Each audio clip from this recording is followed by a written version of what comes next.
আমাকে একটি বিষয় দেওয়া হয়েছে, প্রতিবেশীর সাথে রাসূলুল্লাহ সাল্লাল্লাহু আলাইহি ওয়াসাল্লামের আচরণ কেমন ছিল। আল্লাহ সুবহানাহু ওয়া তাআলা কোরআনে কারীমে সূরা নিসাতে 36 নম্বর আয়াতে বলেছেন, জারিদিল কুরবা ওয়াল জারিল জুনুব বিস-সাহিবি বিল জানবি ওয়া বিস সাবিল। কাছের প্রতিবেশী, দূরবর্তী প্রতিবেশী, তাদের সাথে আমাদের আচরণ কেমন হবে। কোরআনে কারীম হলো মুহাম্মদ সাল্লাল্লাহু আলাইহি ওয়াসাল্লামের চরিত্রের সবচেয়ে উন্নত দৃষ্টান্ত, উঁচু দৃষ্টান্ত। এর চেয়ে আর বড় দৃষ্টান্ত হতেই পারে না। আজকের এই যুগে দেখা যায় আমরা বিভিন্ন মানুষকে আমাদের চারিত্রিক গুণাবলীর দৃষ্টান্ত দাঁড় করাতে চাই, অথবা অন্য কাউকে। দেখুন, আমি দেশে ছিলাম না, হ্যাঁ, এখানে অনেক কারা নির্যাতিত ওলামায়ে কেরাম এখানে বসে আছেন। কেউ কারা নির্যাতিত হয়েছেন, কেউ দেশ ছেড়েছেন, এরকম অনেকেই আছেন। মুফতি সাখাওয়াত হোসেন রাজি সাহেব আমার উস্তাদ, হযরতের মাদ্রাসায় আমি একটা বক্তব্য দিয়েছিলাম।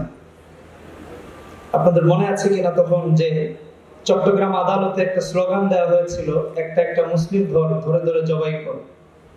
এর প্রতিবাদ করেছিলাম।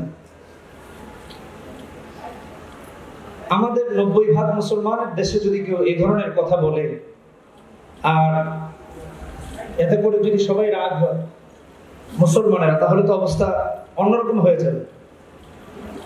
এটা নিয়ে কিছু বক্তব্য দিয়েছিলাম, কাউকে আঘাত করে নয়, কাউকে কিছু বলে না। মানে আমাদের অবস্থাটা কেমন হয়ে গেছে দেখেন, আমরা একটা ন্যায় কথা বলবো এই পরিবেশ আমাদের ছিল না। আল্লাহ আমাদের ওই পরিবেশ থেকে মুক্ত করেছেন। এই কথা বলার পর বিভিন্ন ফোন থেকে আমাকে ফোন দিয়ে থ্রেট দেয়া হয়। আমি বললাম, ভাই আমি তো কাউকে থ্রেট করি নাই, খুব স্বাভাবিকভাবে বলেছি। পরিশেষে একদিন রাতের বেলা আমার বাসায় 4-5 জন গেল, গিয়ে আমাকে তালাশ করতেছে। এটা কয়েকদিন হচ্ছিল। তারপর একদিন রাতে আমি লন্ডনে চলে যাই, কয়েক মাস থেকে এসেছি, আর কয়েকটা দেশে গিয়েছি। তো আমার যে কথা বলার উদ্দেশ্য আমার বিষয়ের সাথে, আমি লন্ডনে দেখেছি, আমেরিকাতে দেখেছি, যে বাসায় ছিলাম পাশের বাসায় একজন থাকে, এর পাশের বাসায় একজন থাকে, কারোর সাথে কারো সম্পর্ক নেই। আর ইসলাম সুবহানাল্লাহ এত সুন্দর যা আপনাকে আমাকে আমাদের প্রতিবেশীর সাথে আচার আচরণ কেমন হবে তা শিক্ষা দিয়েছে। আমরা যদি আমাদের প্রতিবেশীদের সাথে সুন্দর আচরণ করতে পারি, সুন্দরভাবে চলতে পারি। আমি শুধু একটা উদাহরণ দেব।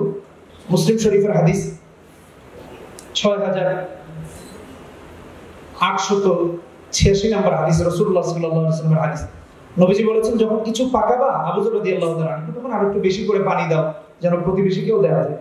তো আমাদের এরকম যেরকম প্রতিবেশীদের সাথে আমাদের আচার আচরণ রাসূলুল্লাহ শিখিয়েছেন নবীজি, আমাদের সাথে আমাদের অন্যান্য প্রতিবেশীর সাথেও রাজনৈতিক সম্পর্ককে মজবুত করা লাগবে। নচেত দেখা যাবে যে আমাদেরকে যে কেউ ধাক্কা দিয়ে সরিয়ে দিচ্ছে, ধাক্কা দিয়ে আমাদেরকে ফেলে দিচ্ছে, যা আমাদের হচ্ছে। কূটনৈতিক সম্পর্ক এই দিক বিবেচনায় যদি আমাদের নেতৃবৃন্দ এটাকে মজবুত করেন, জোরদার করেন, তাহলে ইনশাআল্লাহ দেখা যাবে সামনে আমাদেরকে কেউ ধাক্কা দিতে আসলেও ভয় পাবে, ধাক্কা দিতে পারবে না, সরাতে পারবে না। যাই হোক, এখানে অনেক ওলামায়ে কেরাম আছেন, তারা বক্তব্য দিবেন। আমি সবাইকে সালাম দিচ্ছি। আসসালামু আলাইকুম ওয়া রাহমাতুল্লাহি ওয়া বারাকাতুহু।